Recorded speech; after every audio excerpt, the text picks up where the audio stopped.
understand that.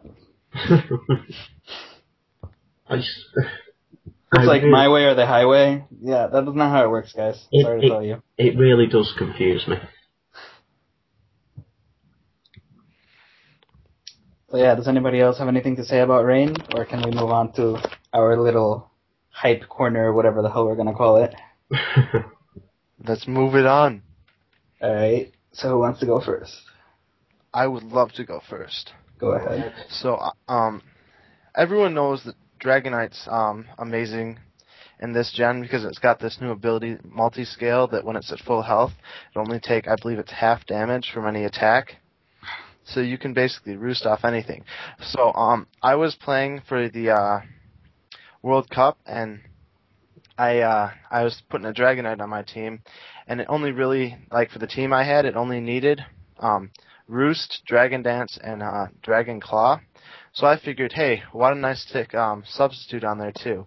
And lo and behold, it turned out absolutely amazing, because the strategy is send Dragonite in on something that you can force out, and either Substitute or Dragon Dance, so you're faster than the thing they send in, and then you can basically stall them into their move that would break your Substitutes used up. So just sub, then roost, then sub, then roost, and they won't have any chance to really hit you.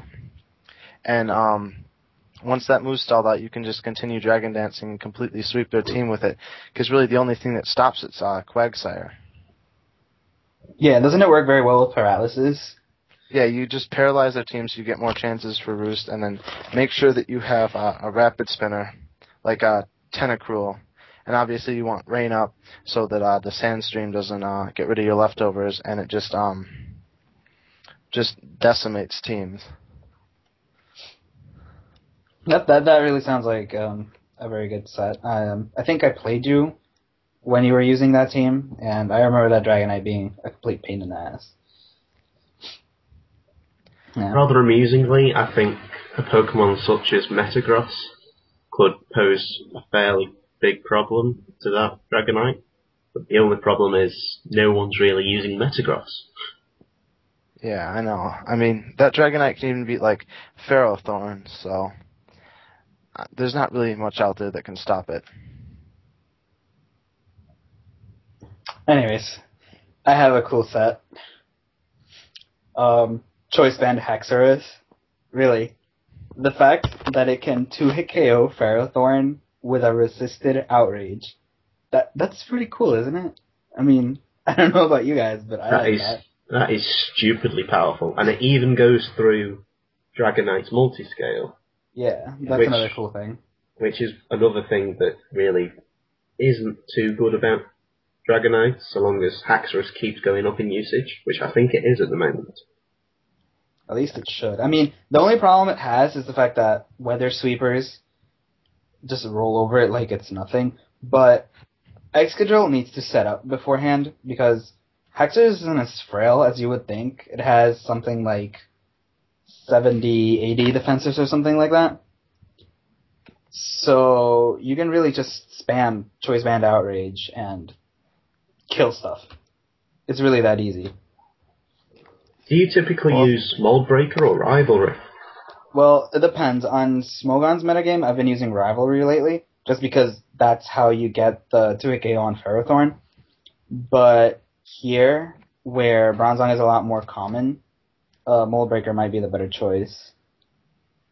Yeah, I remember in the, I believe it's the last World Cup match, Earthworm versus Phillip. Earthworm actually had female Rivalry Haxorus on his team, because he knew that Phillip would take the time to like set all his Pokemon to female. So he actually ended up trolling him with a female Rivalry Haxorus. Yeah, I remember seeing that replay, and it was pretty funny. I still can't believe Phil chose to rely on a freaking Aron, a freaking tiebreaker. That was ridiculous. Aron ruins stuff. Aron just sweeps teams. I know. That was interesting, but whatever.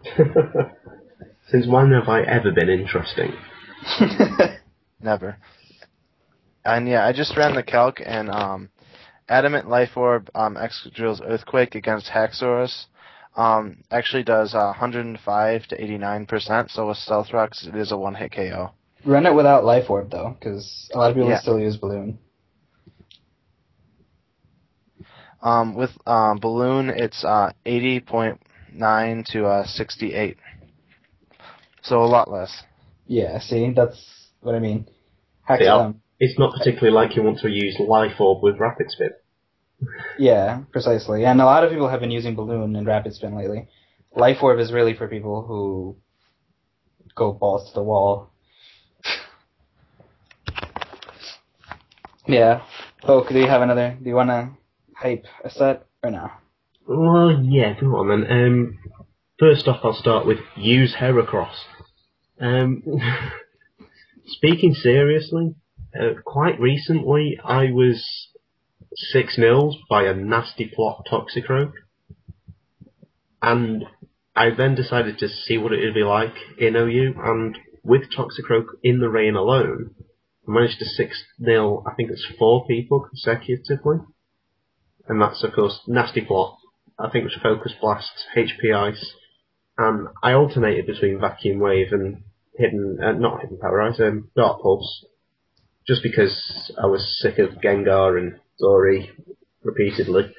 But seriously, due to it recovering 2.5% of its health every turn due to Dry Skin and Life Orb, and being able to one-hit KO Glisker, being able to one-hit KO Skarmory so long as Sturdy isn't active with a +2 Focus Blast, and various other Pokemon such as Hippowdon and other defensive walls that typically check Toxicroak, you can use Nasty Plot and it really will surprise a lot of people. And it really does do a lot of damage in the metagame. The only problem is that once you have figured it out that it is Nasty Plot, it will nowhere near be as effective at all. Either of you faced it at all? I honestly can't say I've seen it once. Yeah, me neither. A lot of people probably just think, yeah, it's a bad Lucario, so they just look over it. The problem with Lucario is, especially now, Nasty Plot is getting a lot more usage and it doesn't have as much of the surprise factor. Because you've got Lucario who's got perfect coverage with just Aura Sphere and either Dark Pulse or Shadow Ball, meaning it can use Vacuum Wave and beat Dorizu Excadrill every time, so long as it's not carrying the Choppleberry. Well, yeah. Ironically enough, if you use Dark Pulse with Lucario, you're going to get walled by Toxicroak. Exactly. Use Psychic on Lucario. Yep. And now another set which really hasn't been used much, and I think really should, is, and I know it's really amusing to say a Thunderous set hasn't been used much, but people need to start using the all-out attacker Thunderous more often. Because whilst Nasty Plot can ruin a large portion of the metagame, the all-out attacker uses Grass Knot to one-hit KO both Gastrodon and Quagsire, which are its main 2 checks, and it can use Hammer Arm to one-hit KO Tyranitar and do some massive damage to both Ferrothorn and Dorizu, or Excadrill.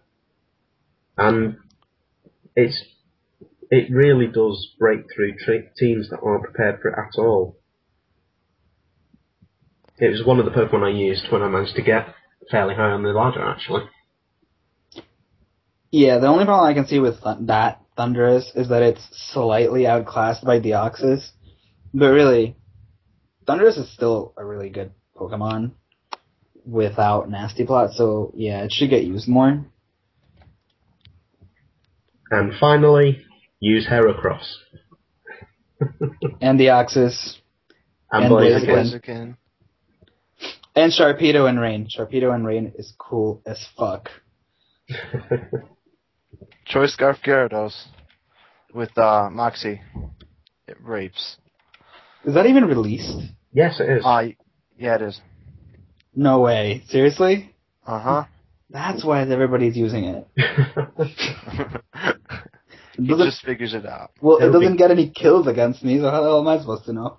Yes, because absolutely everyone uses an unreleased Pokemon in Wi-Fi. They seriously use Pokemon from the rather inferior metagame in Wi-Fi. Inferior metagame? You mean fake metagame? Both words are true. Yeah, I'd just like to quickly comment on that and say that whilst Rain is slightly better in Dreamworld, yeah, between Breloom and Genesect, it's not as effective. Stop using Rain. Dreamworld sucks. I won't comment. It's okay, I did for you. Yeah, I think you know what I want to say. Well, anyways, I think let's